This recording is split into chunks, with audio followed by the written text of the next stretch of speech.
Bom, para a gente poder avaliar o sistema de medição por atributos, precisamos também definir quais critérios nós vamos utilizar. Então, aqui nessa tabelinha, eu coloquei os critérios que de fato a gente utiliza, né? Então, olhando aqui, os critérios têm a ver com precisão e vício. Quando eu falo de precisão, é repetibilidade e reprodutibilidade.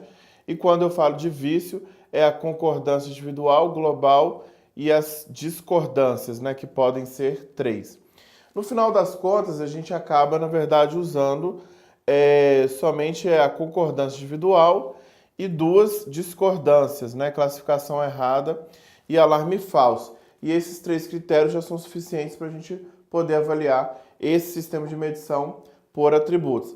Diferente do anterior, que nós utilizamos também os critérios relacionados à precisão, repetibilidade e reprodutibilidade. Lá foi importante, aqui eu posso ir direto na concordância e na discordância. A concordância individual, nós queremos que ela seja o mais alto possível, então acima de 90% é o nosso objetivo. Isso porque concordância individual é o colaborador, o avaliador, ele classifica corretamente o item e então ele está de acordo, ele está em concordância com o que seria o padrão definido ali, né, para aquele item. Então, se pelo padrão, o padrão diz que aquele item é um item perfeito, o meu avaliador sempre classifica aquele item como perfeito. Ele entende o padrão, ele segue o padrão bem.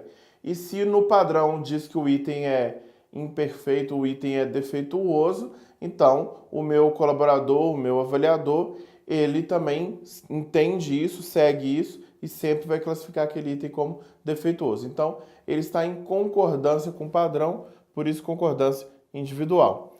Já as discordâncias, eu tenho a classificação errada e o alarme falso. A classificação errada é quando eu aceito algo defeituoso. Então, a classificação errada acontece quando, de acordo com o padrão, com a norma, né, da empresa, ela define que, por exemplo, essa caneta é um item defeituoso. Esse aqui está fora do desejado, fora do padrão.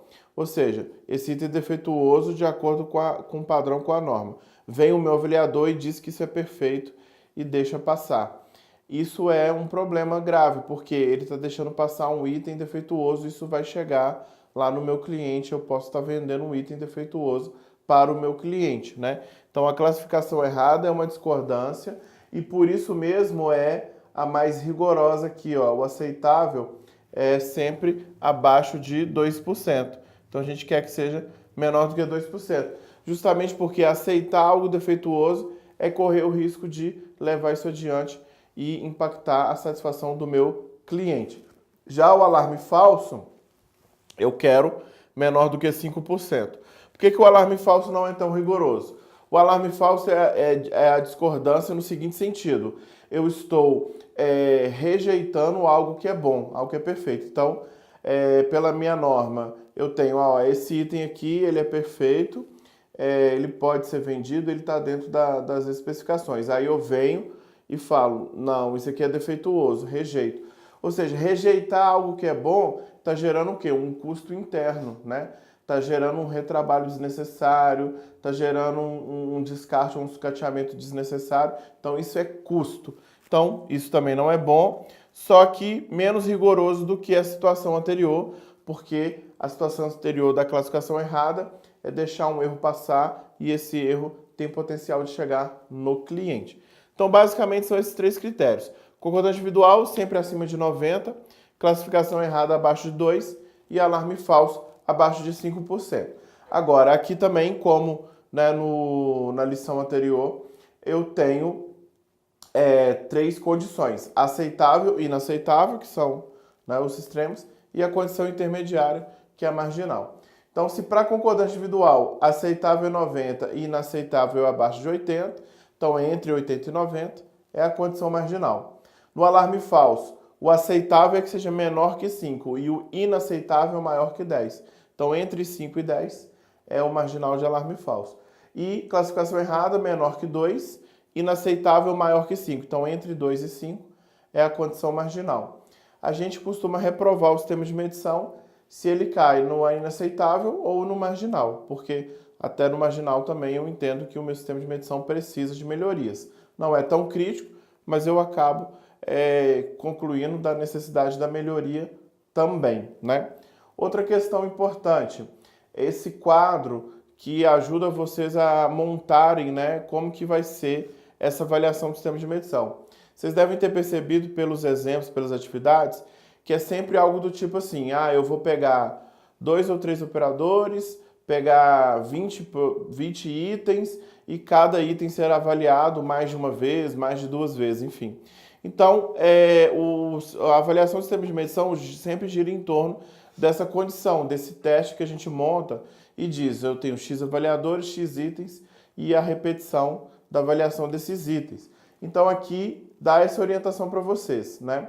Se eu tenho apenas um avaliador que pode participar do sistema de medição, normalmente eu tenho que aumentar o meu tamanho de amostra, então no mínimo ter 24 itens ou mais e fazer 5 repetições, né? 5 inspeções em cada item.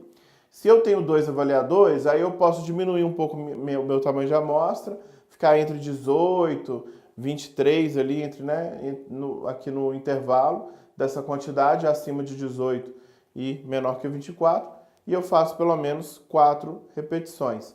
Com 3 ou mais avaliadores, eu já posso ter uma amostragem ali entre 12 e 18 e faço 3 inspeções, já é suficiente. Isso aqui é mais para orientar vocês, lembrando dessa observação importante, que essa amostragem é interessante que ela seja composta 50% de itens perfeitos e 50% de itens defeituosos, ok? Então, vamos para a nossa atividade para a gente poder avaliar, né, como faz no Minitab e também ver como que funciona a avaliação desses 3 critérios aqui para o sistema de medição para atributos.